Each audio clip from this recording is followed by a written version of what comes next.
Boom. Welcome back. Welcome back, Luke. Thanks for joining Luke. us. Hey, It's good to be back. Lots changed since the last time we saw you. Changed. This Hey? guy's on fire, bro. What's going on? Is it the tie? Is it all the tie? You went from like 2,000 subs to like 2 billion subs in like one video. He's dropping the facts. He That's is what people want to hear. spitting facts. Oh, and scaring the shit out of people too in the process, right? But he's right. He's right. I went back to our last episode. There's a few good points. Yeah, there was a few good points in there that all definitely rang true. This guy's on. So what's new, Luke? What's thanks for joining us. I know it's a challenge to get on these podcasts and coordinate our schedules, so we appreciate that. Anybody who's seen you on our channel for the first time, Luke's from Market Mania Canada. He's got a great channel to go check out. A lot of good information. He's a regular content creator, and you can follow him on Twitter and his YouTube channel and everything else too as well. So we had him on the show before March 2022. Sort of right after the changes. Right after the first rate hike, which was just great. I mean, if you go back and watch, I watched it this morning. The conversation was fantastic. I think, at least I thought so. So what's happened since then, Luke? What's happened since then? What has happened since then? What kind of a question is that? Guys, even I couldn't have envisioned what has happened over the past sort of 6-8 months since we spoke last. I mean, I would have never thought the Bank of Canada would have got rates to where they've got them today. This quickly. Holy Jesus. I know, yeah. But what's happened? Why was it necessary is the question. Well, yeah, I think there's a lot of debate around whether it was necessary or not. I think really their main intention, even though they don't want to put it out there, is that they want to cause a recession, because that is what is going to destroy demand and bring down inflation really quickly. But they can't obviously come out and say this to the general public, because the general public would go insane. They would be like, no, you can't do this, even though what the general public doesn't realize is essentially it would happen either way. Like inflation would take us there, or the rate hikes. It's just a quicker way of getting there to that recession. Yeah, which one causes more damage? Yeah, which one is less painful? Which one's less painful? Which one feels better? This one is a short-term pain, but there's like a long-term gain by getting inflation under control. Is it short-term? Is this the consensus of everybody here today? I don't think whether so, 2 or 3 years is short-term or not, or whatever the thing is, but inflation getting out of control, it could be like a 20-30 year issue, or you have growth, you've got jobs, you got immigration, you got birth rates, you got all sorts of stuff that get affected by that. Luke's new video today, I'm partway through. I didn't get a chance to finish it because we have to record this thing, but like if it goes depression, if it gets worse, which Luke was kind of intimating in his video, like that could be a pretty long drawn out process as well. So which way do we want to go with the conversation today? Is it going because what I can see in your last video is the frustration with I think how like things should or could go versus how they are going, right? And how they just, when it's like, okay, finally maybe they're going to let this thing work itself out, all of a sudden they're like flooding it with billions of dollars for whatever, like name your reason, right? Whatever reason they can come up with and pass through law, right? They just, right? So how do we navigate this environment? Because I mean, even the most brilliant minds are completely perplexed right now. Like you can't foresee a Suez Canal on top of a pandemic supply chain issue, right? On top of a war supply chain issue, on top of who knows who blew up the gas pipeline. Like, this is all major crazy stuff on top of, coming out of the financial crisis and whatever the hell else we've dealt with along the way. Right. So like, well, I think a lot of the recovery from the pandemic, I mean, that was artificial. And that's what a lot of people don't really understand, is if you look at the pandemic and how many, just think logically about it, that how many businesses and restaurants went bust during that time. And then essentially the government just came in and artificially stimulated the economy with, flooded the markets with all this money, especially businesses, in the form of the wage subsidy. I mean, those grants that businesses got were absolutely huge in some cases. And nearly every company, even big companies like Bell, you name it, they all got some portion of these loans. Well, they weren't even loans, I don't think. But the thing is, it's just absolutely insane what's happened. Because of that, you've kind of got all these businesses that took on people, and it's all artificial. It's not really real. And now the money, like the free money that has lasted for literally only a couple of years, which is insane when you think of the amount of money that was actually created, it's already running out, and you're starting to see unemployment rise in certain sectors. And, you know, even like Canada has so many natural resources, and really those natural resources are in high demand right now. And we have a government that doesn't want to do anything about it. And, you know, even if, and there's no quick fix to that. I don't want to make any impression that there's some sort of quick fix to that they can just, you know, start, because we need pipelines, refineries, all these different things to get to export our natural resources here in Canada. But they're not even starting that process. And even when you look at like Keystone being cancelled and all these other different things, it's just like they're sort of cutting their feet off before starting a marathon. Like, it makes no sense. So nothing makes sense. This is the thing, right? Nothing is making sense. So we hear the rhetoric, we hear the words, but we see the action. So like, what the hell is the actual, like, what's the goal? TK, what's the goal, man? You're on mute, but like, what's the goal from the TK perspective? Oh, sorry, I had to clear my throat there. But no, like, Luke, I mean, we got you here. I mean, this is the thing, right? Like, our show, we're just trying to hear different opinions. We've had some guests on recently, and everyone's kind of got their own take. The one thing that I like the most about you, Luke, is that you take it very seriously. And if you watch Luke's channel, you'll see like he really dives into it all. You know, some things you might agree with, some things you don't, and that's okay. But the bottom line is, I respect anybody who's going to go out there and say, you know, I'm going to, you know, really research something as much as I can and try to dive into these topics. And there's obviously people who want to hear that stuff from you. That's why, you know, you're getting the amount of views and the traffic and everything else too. What do you hope would happen? Like, what would you hope that happens from the way this? Like, are you hoping that we do get that end result, which is that, you know, Canada ends up suffering, where we have, you know, the chickens come home to roost, or whatever they say, Good question, where all these problems that we've been putting ourselves in over the last 20 years, as far as, you know, consumer debt, household spending, government debts, the natural resource issue that we haven't been, you know, exporting as much as we can. Like, what would you hope that happens, the final result of all this? Yeah, I mean, both. Like, there's either you can kick the can as far as you can possibly kick it, but then it just gets bigger and you just get a bigger and bigger bubble, which causes more pain in the future. Or you just take it right now, which allows you to get through it, however long this takes, be it 5-10 years, and then start a recovery from that and build an economy maybe around the natural resources and everything that the world needs. A better economy than we have right now. I mean, I saw Bloomberg release like statistics that the Canadian economy is 40% dependent on real estate. That is just 40 absolutely now? insane.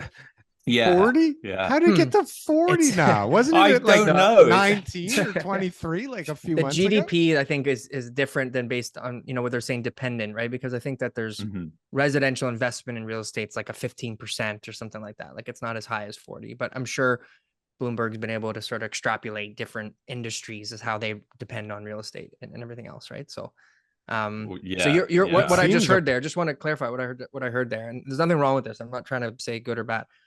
A reset, like going and putting all of the assets that are in a bubble right now down to the fundamentals where they should be, getting our economy back on track, building from, you know, a place that makes sense, that the textbooks and that anybody who's been following markets for 100 years would say is the mean average that we always seem to return to one way or another. Getting Canada to that point as fast as possible is going to benefit us long term, because we're going to build off that criteria for a healthy, sustainable economy that we'll be able to enjoy for much longer. And if that doesn't happen, this bubble that my whole life we've been in is going to be carried on further and further and further, and it's just going to get worse, which eventually what needs to happen will happen.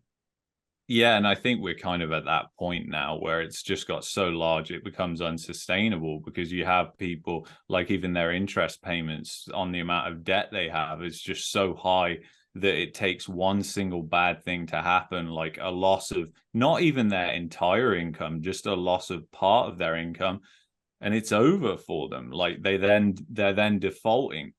So I think we've kind of got to that point through the mania. And if you look at any sort of bubble cycle, you have that blow off top. And I really think that was 2020 and 2021 where we saw that, because, and again, we talked about it in the previous video, which I thought was really good, was just this blind acceptance over the past year in 2020, well, 2021 now, when we were talking about it, but this blind acceptance that real estate would just only go up. And, you know, all these narratives that were built around it. And don't get me wrong, like narratives like immigration certainly have a slight impact, but it's not the main impact. The main impact has really been that speculative portion. And one thing, since we last spoke, which I've really been researching into, and I think is just, I mean, it's not good at all, is the Airbnb component. So, you know, I mean, it's not good. Which part's good? Where's the good part, bro? What part is good, Luke? Yeah. Tell us some good news that you have that you found. But this is the thing, right? Like, you have all these people that don't want to accept this scenario, that are trying their best to push the rock up the hill still, right?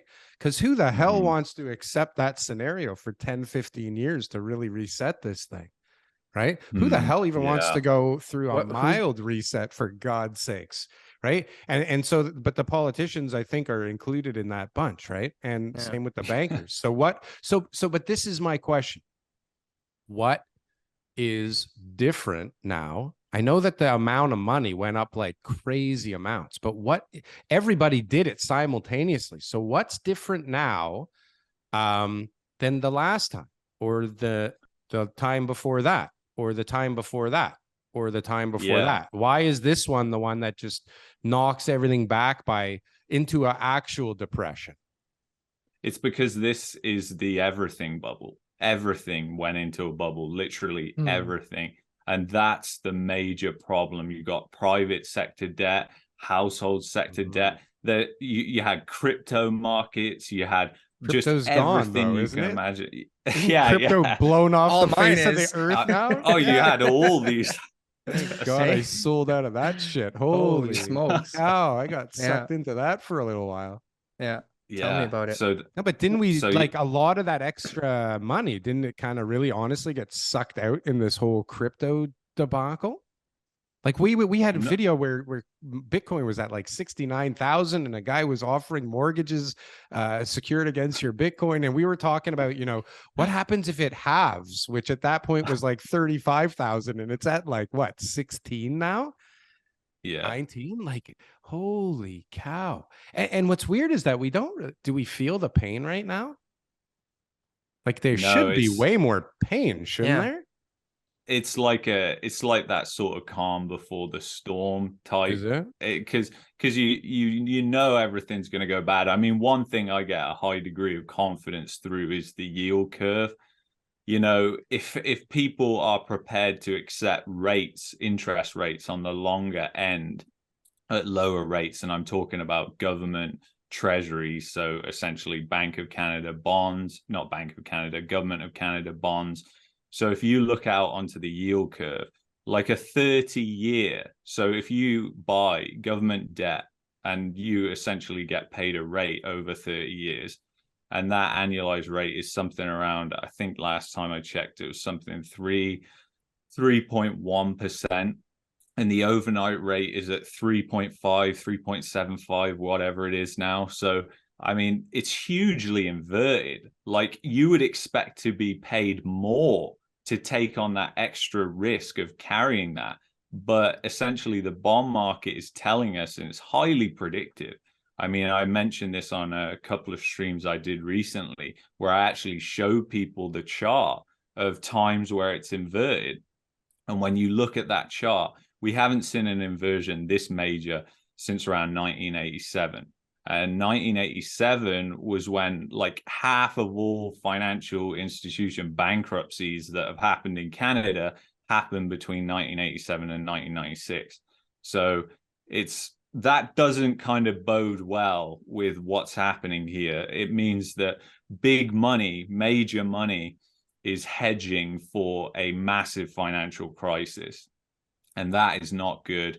And yeah, like I said, the probability of that happening, could it still be highly inverted and not happen? Yes, it could, but what are the chances of that? Like 10%. So it's and I think especially the one level. difference on the opposite side of that is like, I listen to a lot of the smart people, and I watch their videos, and I hear their interviews, and I go all that, and you literally can get opposite advice from every single one of them. I feel like I don't think there's as much smart money out there right now as there has been in the past, right? I think over the years, smart money ends up being in hindsight, and people look back and they go, smart money.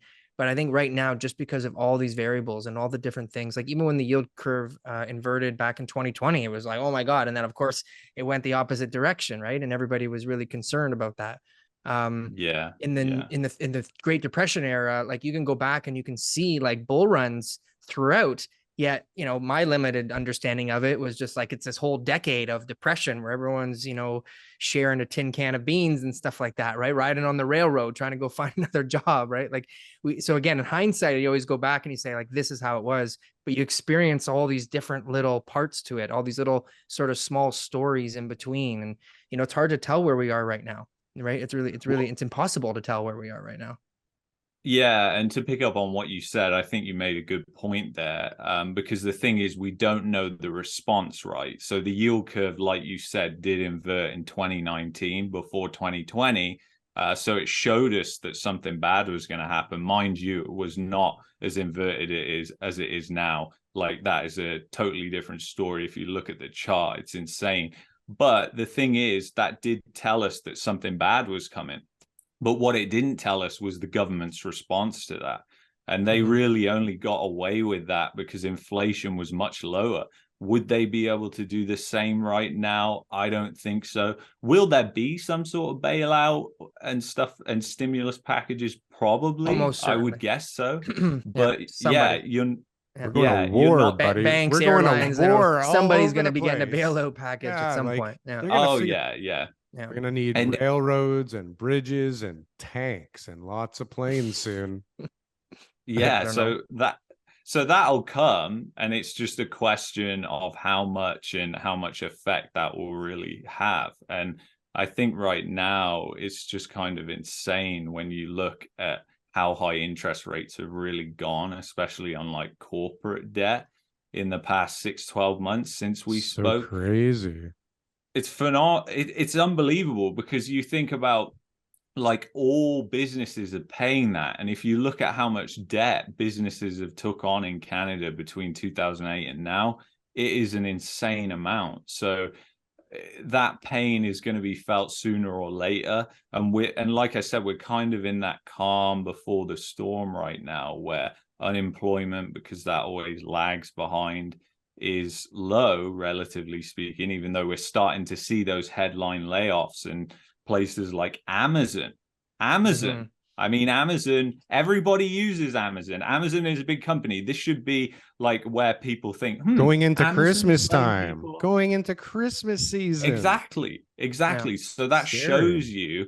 And even Jeff Bezos recently came out in an interview and said, hey, don't buy a TV and all this stuff you don't need. That's what he sells. That is literally. He had his girlfriend on his side. I think he was like, I better tell the truth in this interview. She's going to think I'm a real jerk. Why do you think that guy retired like you know a what I mean? couple He's years like, oh, ago? I better right? tell them the truth. The numbers are showing us people are not spending their money anymore. Something's coming. He would know, right? Like what a barometer that guy would have on the economy based on. But also like the most inflated perspective in the whole thing, I think, right? Like his company exploded artificially. Like, fine, great company, great system, somehow managed to meet this increase in demand, which is unbelievable, but like all fake demand, right? Now what happens is all that market share stay with them and stop going into bricks and mortar. Like there are so many things going on in the markets and then in the economy right now that it's like, how do you predict this? But okay, let's go back to wages for a second and our conversation last year or 8 months ago, where wages are just obviously not keeping pace with the price growth of anything, right? And how now the answer to getting things in line is to kill the demand and to kill the wage growth, which never even happened, right? Like they want to I don't understand how this is the answer to the problem. Like people want housing, they want to be able to afford housing, they need a place to live regardless of like how much they make when they come here or what their skill level is. Like these are necessities and we're not like lined up for this, right? So what's going to happen?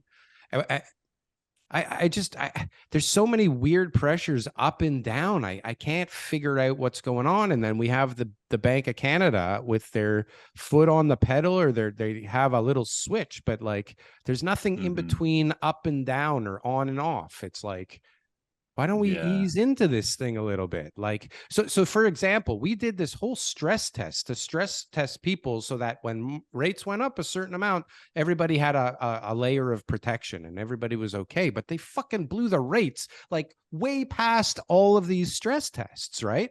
What the hell's the point of this? Right? What is the point of this madness? Well, they just don't allow the markets to work. And I think that's the problem. I mean, if I was like, if I was in charge, the first thing I would do is get rid of the central bank, get rid of the Bank of Canada, just let the market figure out where interest rates need to be instead of meddling with the markets. And this is exactly what the government and the Bank of Canada have done. And it's not just a recent thing. They've been doing it for a long time. And that's why we've ended up with so much malinvestment, an economy that revolves around credit, essentially, instead of around producing stuff. So I think it's it's madness, really, what they're doing, but they don't allow the markets to actually work. And the thing is, a lot of people don't even understand how interest rates work. They think the Bank of Canada is the be all and end all, and they set all the rates. They only set the overnight lending rate. So that's the only part that they control. The rest of the interest rate curve is controlled by markets. Now, does them raising that rate, it does affect it. But as we're seeing right now with yield curve inversion, it doesn't necessarily mean that all the rates on the long end are going to go up. So I think part of it would be allowing the market to actually work, but they're never going to do that because it's central planners. So and even on the wage growth side, right, as they're coming out and they're saying like, don't increase your wages. This is only going to, cause more issues with inflation. They're fighting the unions. They're basically going out there and that's the advice they're giving based on the data that they have in the textbooks that show when inflation gets entrenched because everyone's wages goes up, it causes further issues. But again, it's not letting the market settle themselves. No. And what happens with prices on both sides? What happens with prices when prices are dropping and interest rates are climbing and people's wages are dropping, or they're disappearing completely, or they're going on to like public programs instead of earning a wage? Like this could spiral pretty intensely, couldn't it?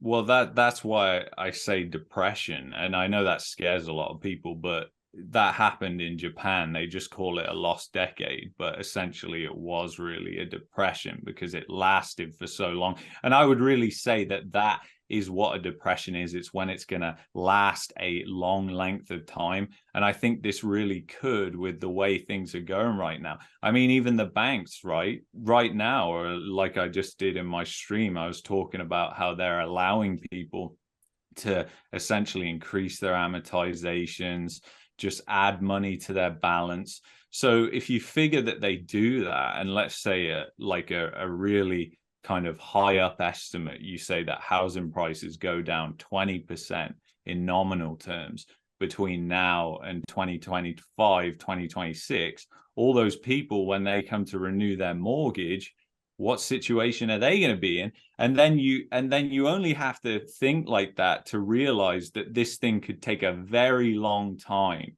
to actually take place. Like, I think a lot of buyers like to think that this is going to be over real quick and they're just going to be scooping up deals 50% off. But after the global financial crisis, there was really tight money, and that didn't really happen for very long in Canada. They chose to inflate the private sector debt bubble, and that's what's happened every time. Every time we've had one of these crashes, they've essentially inflated a bubble somewhere else. And essentially now they've inflated bubbles absolutely everywhere. There's nothing left. What? Yeah. I was at the mall the other day, and there's like a whole store of used shoes, and like it's crazy what's going on. People are paying crazy amount, trading shoes and trading sweaters, and like what? Yeah, what's I know where left? I'm going this afternoon. Tulips? Are we back to tulips again? Yeah, I think that was part of the crypto. Was a lot of these cryptos were just like tulips. Yeah, they really had no value or utility, and they were purely just trading them because it was the next get rich quick scheme.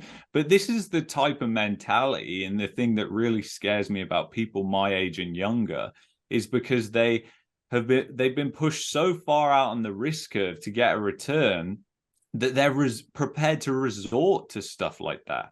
I mean, it's unbelievable. They'll go to the riskiest thing in hope that it's the next lotto max. And what about the guys who not only go to it, but they start YouTube videos and they start pumping it, even though they know selling to other guys saying like, this is how it's done. Right?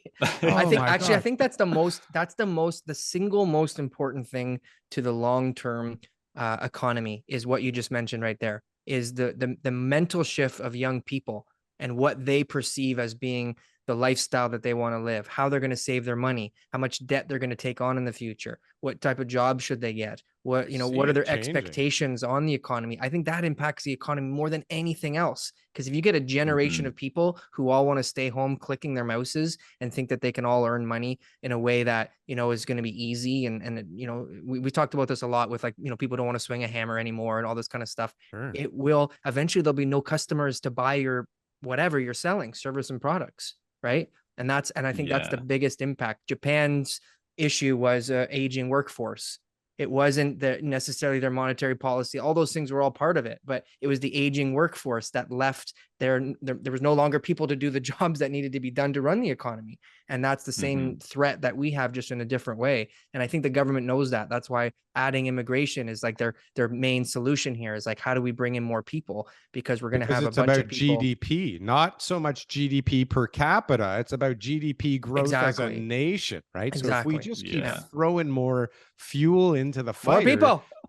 Get some more people over here, guys. But what happens when all of the automation that, like, we see all this technology, and whether it's 5 years or 10 years or 15 years, depending on the technology, like we see Amazon is letting off 10,000 people, but they're not letting off any robots. Right. And they're going to, no, but seriously, right? Yeah. I'll bet you they bought more robots as they laid off people, is probably they're sticking to their plan with the robots, for sure. Yeah. No, but the same thing goes for, like, what about Elon Musk, where he says, if we have useful robots that can do certain tasks en masse, then GDP, forget about GDP per capita, like GDP becomes this exponential number or growth. So what do things look like then? And how far off is that? Because, like, the first Tesla semis are getting delivered to Pepsi like next month, right? And we're going to start seeing trucks on the road. Well, more. There's already some on the road, but we're going to start seeing more trucks on the road that don't have drivers on them, right? And we're going to start seeing more and more and more of that. We're going to see less and less driving positions. And I mean, we all look at the three of us. I mean, we're on YouTube, for God's sakes, right? And we're not making big bucks, right? Yeah. I mean, it doesn't matter the amount. We see the potential of this thing, right? And if you definitely put all of your all into this, you can make a good living, right? Especially if you take advantage of opportunities that come up other than ad revenue. But I think the world is shifting, and kids right now, like, I mean, I have two kids. They think very differently than I did. And I mean, I thought differently than my parents. So like, is it kind of reshaping itself as we speak, or is the old tribe like still hanging on for dear life and trying to squeeze every last drop out of this lemon that they're about to hand over to, I guess, my generation, right? And some of your generation. I think you got a long-term growth plan, right? But I think in the short term, so everything's deflationary, right?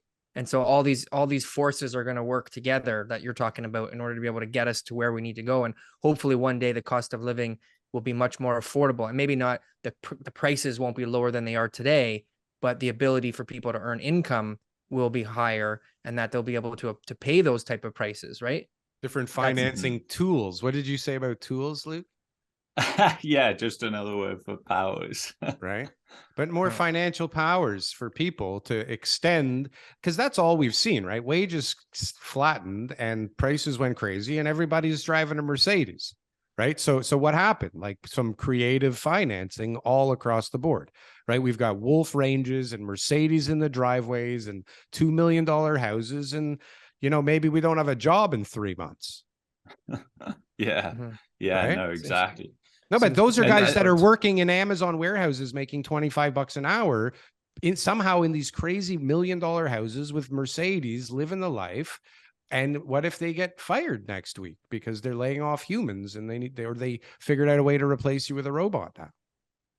Yeah, it's so true. And I think like a lot of that growth has come from home equity. Like a lot of people are able to they're able to afford this lifestyle through using their house as an ATM. I mean, if you tell that to people in Europe, they would be like, what? You can just extract home equity from your house? And yeah, that's pretty much what they allow in Canada. Aren't they more like you own a house? Like, don't they rent for the most part? Yeah, well, yeah, exactly. And the other thing is like, the wage growth has really been negative for a long time. Like we talk about the government's CPI or CPI, as I like to call it, because it is really a lie. It's just not real. So if you look at the past, and Shadow Stats is a great place that you can go to and just look. It's for the US, but you can also use it because Canada has essentially followed the same path with the CPI. So you can look at that and look at it, how inflation sits right now if it was measured in the 1990s index or the 1980s index. Or just go to the store. Well, right? What it is it's like, go buy something. It's giving you insight into how the CPI has been changed, how the measuring of the CPI has been changed. And so it's giving you the formula from the 80s and 90s. So how does it compare? So how does today's CPI compare to back then? Obviously, if we used the old way of measuring, it would be much higher than it is today. Different things in the basket now. Yeah. Well, one of the biggest things that they changed was owner's equivalent rents, and owner's equivalent rent is a big thing that also lags as well and it takes time to show. So we're only going to see like rents coming down take effect in the CPI like 6 months afterwards. But that was one of the biggest changes, and I think they made that change in the early 2000s, both the US and Canada at the same time. I found a fantastic website ages ago and I lost it, and I've been trying to find it. If anybody finds it, please let me know. But it basically showed every single thing that they've changed from the 70s. Oh, so I wonder why that how disappeared. many times it had been yeah. Weird that you can't find that again. No longer around anymore. Maybe it's in one of those buckets you were talking about yesterday, TK, from those people, the hoarders that were taking screenshots off the internet for things that they thought might disappear. Definitely. Yeah. Crazy. So how are things right now in Calgary, Luke? Are you in Calgary? Yeah, I'm in Calgary right now, unfortunately, although not for much longer. Oil's booming right now. People must be Lamborghinis and Ferraris and F50s with 20-inch spinners going up and down the street right now. Trying to figure out where they're going to leave them and the keys. Well, yeah, you would think it would be like that, wouldn't you? And it should be like that. We should be having a boom, but there is no boom to be seen, really. And, you know, Calgary was one of the places that got very distorted, because if you look at where the stimulus money went, it went to those places which had the highest unemployment, the most distressed businesses, and a lot of those were in Alberta. And Toronto, believe it or not, was also a big recipient. It had a majorly high unemployment rate. And still that's starting to tick up in Toronto, even though the overall Canada unemployment rate is coming down ever so slightly, sometimes going up. Toronto has been consistently moving upwards since around January, when you look at Statistics Canada. So the Calgary market has been kind of a weird market this year. It's certainly, prices came down, I think, around 15-20% off the highs of February, March. And I was monitoring the market to a T during that time. I haven't been monitoring it so much over the past month or so, because it's just kind of, I mean, things have kind of, we're in that denial phase where things are just kind of flatlining. Like prices aren't going anywhere. Is that where you think we are on that chart you posted? Is that, are we in the denial? Wall Street, are we in the magic, the bull trap? The bull trap? There's definitely a lot of activity right now compared to 3 months ago. Yeah. I don't know. Yeah. And that's bound to happen, because you'll have people who are just waiting for some type of deal, and they've still got that fear of missing out. They've still got that FOMO. Maybe they couldn't even afford to buy last year or whatever, and now they're thinking, well, actually, with interest rates, they still can't afford to buy. So it's but yeah, you're bound to see that bull trap come at some point. And that could either be where prices just stagnate and you just have activity rise a little bit, or prices rise a little bit and then it comes down. But I think, like, to answer a question you haven't asked, but you're probably thinking about asking, capitulation, what would cause that, which is really that fear in the market, is going to be when the job losses come, when the unemployment hits, because that's when it's any time that people are forced onto the market and they have to sell.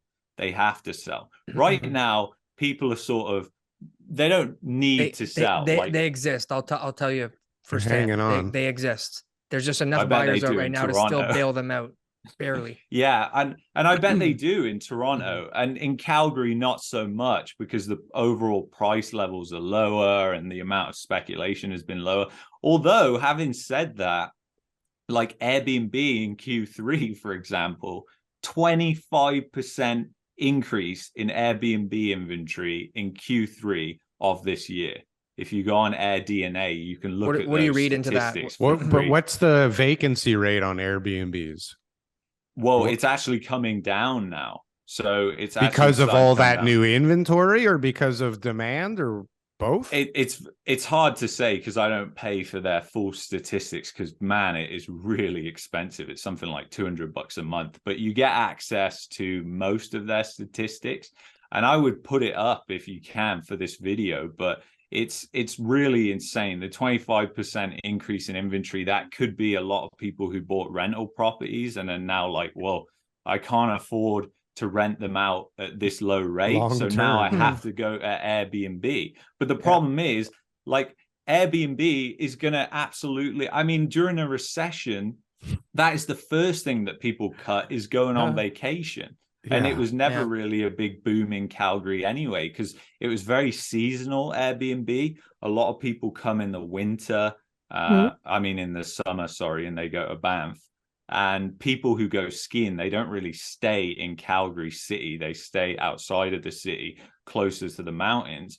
So it's a real seasonal market. So things usually come down a lot in the winter. But if you look historically, like the vacancy rates are coming down a lot right now. So I'm seeing like the biggest thing that I'm seeing right now, which has just been insane. And it's impossible to say whether this is a trend or not, because it's too early. It's only been happening for about 4 or 5 weeks, is the amount of rental inventory coming online. Like, it has just gone parabolic, and it's all single family homes.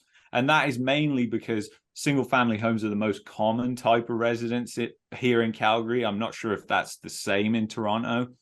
But that is what we're seeing. It's a lot of these 66% or something like that is single family. Yeah. Oh, right. So it's still a huge percentage there too. But it's a lot of the people who can't sell their house. I'm getting like 20 to 30 listings a day, new listings, which is just a lot of them are probably for lease and for sale. But I would I would read into that as that people are, I'll take either right now. Just like Airbnb inventory up and rental inventory up, is that people are either not able to just keep their second homes or vacation homes empty, that they want to rent them. People need the money, so that they're saying, how do I create more income out of my assets, right? Airbnb, people can rent out part of their own homes, right? So maybe they're saying, hey, I need to post a listing because I need to earn some extra income, and when I'm away for the weekends at my girlfriend's house, I'll rent out my place for Airbnb. So yeah, I think an increase in rental listings would show less confidence, or people that are struggling financially. But the thing I've noticed is just the prices are just coming down so fast. I've never seen anything like this, and we're just gonna have to wait. Rental prices? Rental prices are just tanking. Where's this, in Calgary? In Calgary right now. And Calgary had like rents came up quite a bit, but I cannot believe the rates they're coming down right now. So we'll see about that. We've seen them level. We've seen them level in Toronto. I wouldn't say they've come down. They were spiking a lot in the summer. Level at a crazy it was like a 20% increase in 2 months. Crazy. And so now we're starting to see them come back to maybe where they should be, kind of thing. So I wouldn't say we have the data on like rental prices are down yet. In fact, they still show that they're higher than ever, but I'm definitely seeing less demand in the rental space based on how many listings I'm seeing, and the fact that those prices just didn't seem too sustainable when I was hearing about them in the first place. So do you see a lot of people converting from like selling to renting? Yeah. I mean, definitely. Yeah. The numbers have shown that for sure. And that's denial. That's that denial that I'm hang on. 100%. And that's it. The first reaction is I don't need to sell. I don't need the money, and I'm not in a rush. I'm just going to rent it out because I feel like the market's going to be better in the future. That's it. That's the feeling that they've got. That's the emotion that they what point in the future? Check out Market Mania channel. You need to go there and see what the reality is. Sell your house today, right? Everyone's got a different take on it. Everyone's got a different story, and we don't know what's going to happen. All the things that you say, Luke, they're all, you have facts, you're bringing information. It's the truth. It's just the one variable is the government's reaction to all these different scenarios. Or what power to be able to just sway the markets the way they want. If they decide to lower interest rates again next year because they feel that unemployment is creeping up, that inflation is coming down, that whatever tool they want to use to measure their reasoning with, they're going to be able to justify bringing rates down again. And that's going to be pushing the buck down the road, or kicking the can down the road a little bit further. That's what I just can't see them not just reinflating the thing again at some point sooner than later. Like I can't. And even though I agree with everything Luke says, I mean, I've been listening to Robert Kiyosaki, and I've been listening to Peter Schiff, and I've been like following all these guys for years and years, and agreeing that this is like when I lost everything in 2009, like back then I was listening to some pretty dark stuff, and I knew what was coming, and I was trying to beat it. And it was like, you couldn't outrun it. And I think maybe, I don't know if that's happening now, or if it's not, because that only lasted like 10 months here. right? If you were able to hang on for 10 months, 2009, like if you weren't super subprime like I was and super overextended, like if you waited 10 months, your house was worth even more, right? Liquidity dried up. Now you could still borrow money if you're willing to pay 6% or 5.5% or whatever. Some people are paying 12% now, probably, but like the money's there. 2008, 2009, there was no money to be found. Even if you were paying 25%, like everything just dried up. So I wonder if it's going to be more like the late 80s, because I don't know what the hell that felt like. I just know that this does not feel like 2008, 2009 at all. Totally different from 2008. Yeah. Well, for a while, everybody was like, is this going to be like 2008, 2009? And that was like the worst case scenario. And then it shifted to like maybe the 20s, like 29. The type of loans that they were giving in the States on those mortgages were absolutely insane. Like, aren't they like the ones we're giving here? No, we were giving some similar loans back then, but those type of loans, the people who are getting those type of mortgages where, you know, their rate would go up after 6 months and their payments would double, or they would be like their amortizations were done in a way where they were never paying off any equity, or they were, you know, the ninja loans, no income, no job, no assets, like all those type of things that were happening down in the States haven't been happening since then. So, you know, to have like a serious calamity like that like that, if it does happen, if those same price decreases do happen, so let's just say, because that was what, 50% correction in that market, if it does happen, it's not because the people who have the mortgages today weren't qualified at the time they got the loan. They were qualified, they could make those payments, just now their situations changed. Now they've lost their job. Now the interest rate to carry the debt is more. Now they don't have the same resources to be able to pay those same payments. And that's why this would happen. Not because they should have never been put in that situation. We had a stress test. We had a lot of qualified people getting loans.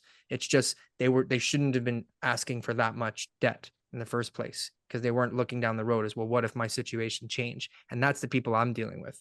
They're saying they were speculating on how the market would change. Like they knew that you know, they were going to get the money and they were qualified, but they were like, I didn't really understand that if the market didn't go the way that I wanted to, especially with these assignments, man. Luke, these assignments right now, you get a call about an assignment and I'm just like, I have like a checklist of questions that I ask.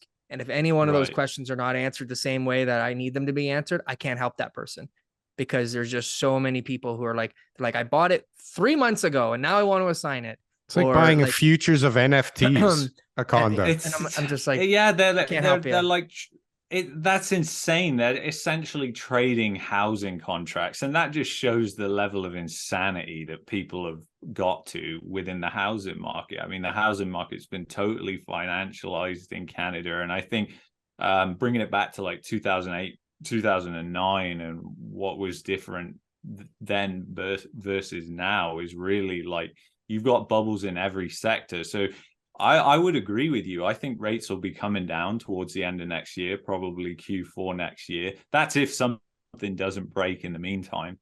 But usually a breakage is as the result of something happening, like defaults absolutely skyrocketing. And then the banks have to deal with the defaults that they have. They just can't like say, oh, I'm not dealing with it. And then they don't want to lend anymore. So people have to realize, like in 2008, 2009 in the UK, for example, that's where I was. And the UK was in a totally different situation to Canada.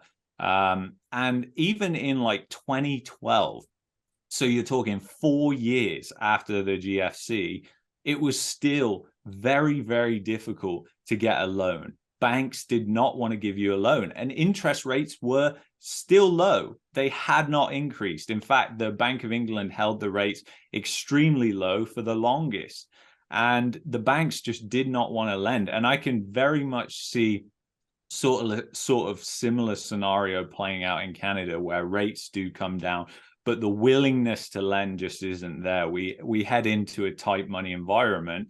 And really, it could be as a result of financial institutions just losing their confidence in institutions like the Bank of Canada. I mean, you two and me, we all don't have confidence in the Bank of Canada, but it wouldn't be like it just. I can't believe that these financial institutions, they do have confidence in the Bank of Canada. Like they think, oh yeah, they'll increase interest rates, bring down inflation. But they don't talk about all the consequences to their business, and they don't acknowledge the fact that the probability of a recession is absolutely exploded, and what are they doing about it? And the banking regulators don't seem to care either. And everybody's just like, yeah, just let them raise rates. But we're not even going to think about preparing for what happens in the future. I mean, Hilliard Macbeth, great guy, great book.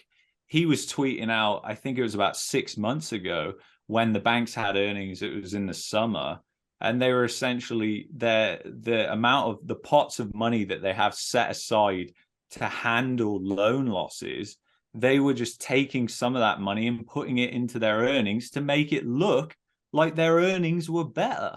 Just moving money around on their balance sheet to make it look like they're doing better than they actually are. And that's part of what they're doing right now with letting people just essentially take on more debt.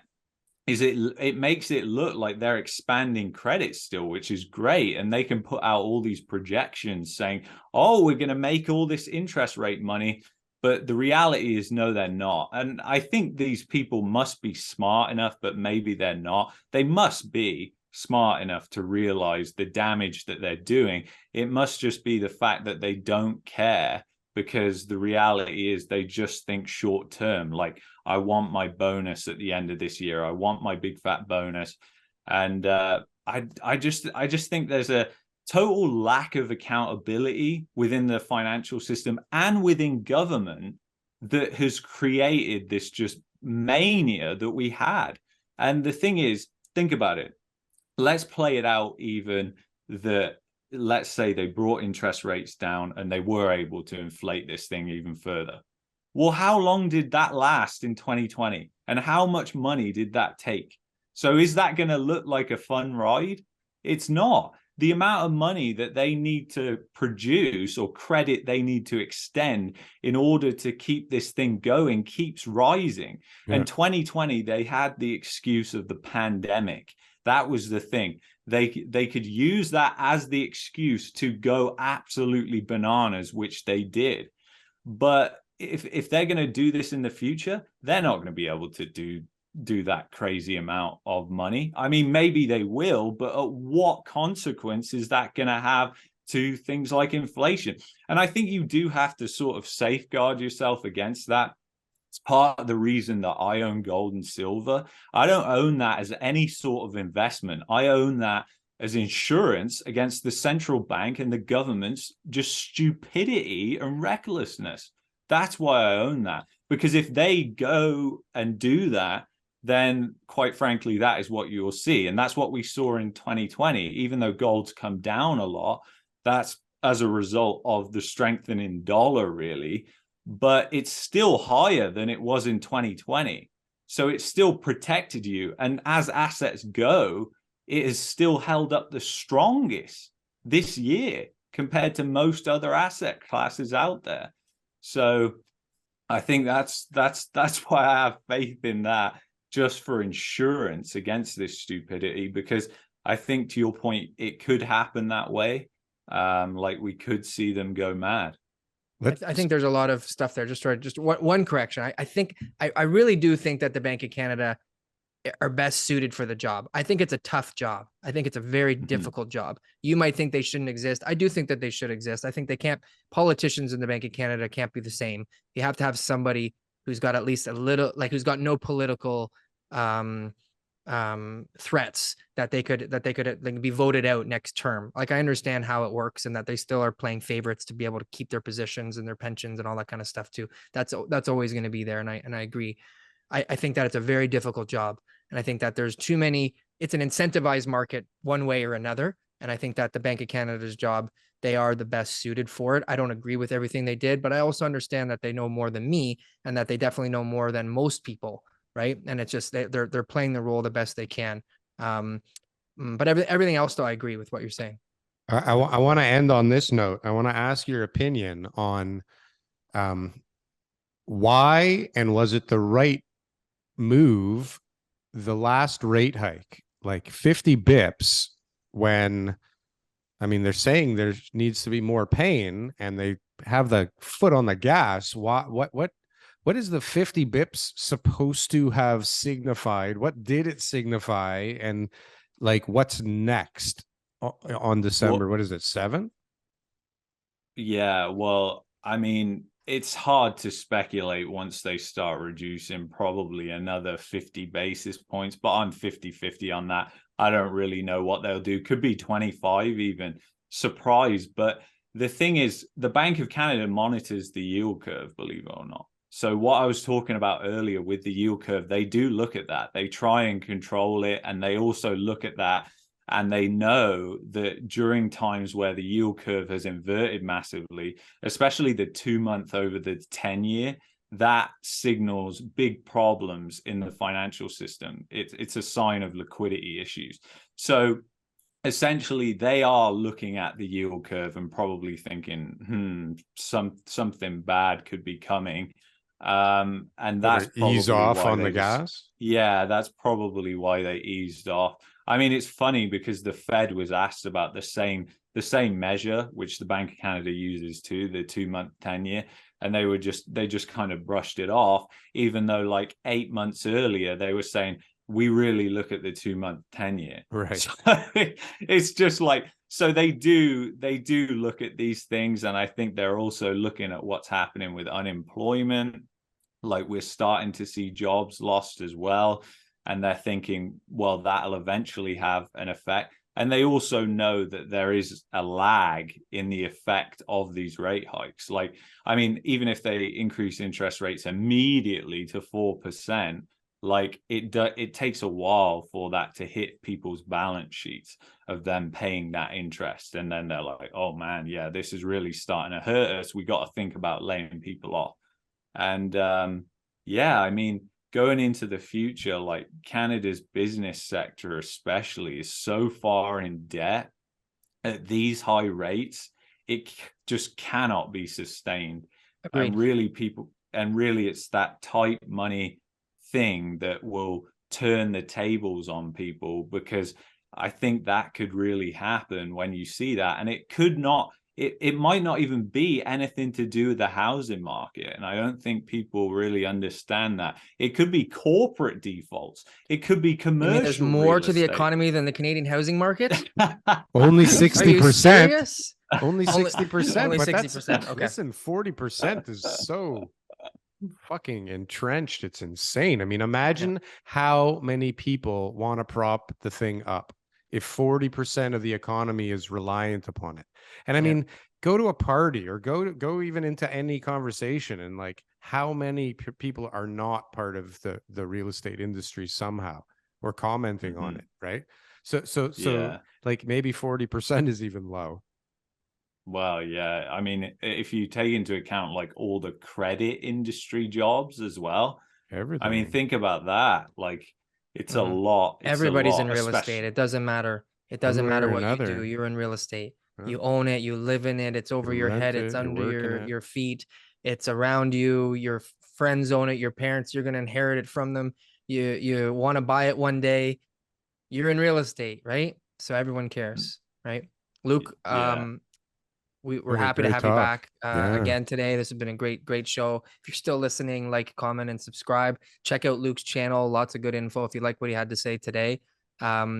Shameless plug, Luke. Where can people find you? What's the best place to find you? Just Market Mania. Throw it into YouTube search. You'll find me. You're on Twitter as well? Yeah, Market Mania CA on Twitter. On pretty much every platform now, even on YouTube. Are you on TikTok? Are you on TikTok? Yeah. I try. That's like that's is the that place why you to grow just your exploded? channel. Is that why you just exploded? TikTok is the place to grow, I heard. What the hell happened? All of a sudden you're wearing a tie and you have like 1 billion subs. TK, we got to put on ties, man. We got to be on TikTok. What the fuck are we doing here? Yeah, that's it. I don't have many people on TikTok at all. Right? TK, you got to start dancing on TikTok, man. Okay, I'm in. Thanks, Luke. We appreciate it. We'll get you back on in the future. We'll see how all this stuff plays out. Yes, for sure. We'll see in another 8 months how right you were again.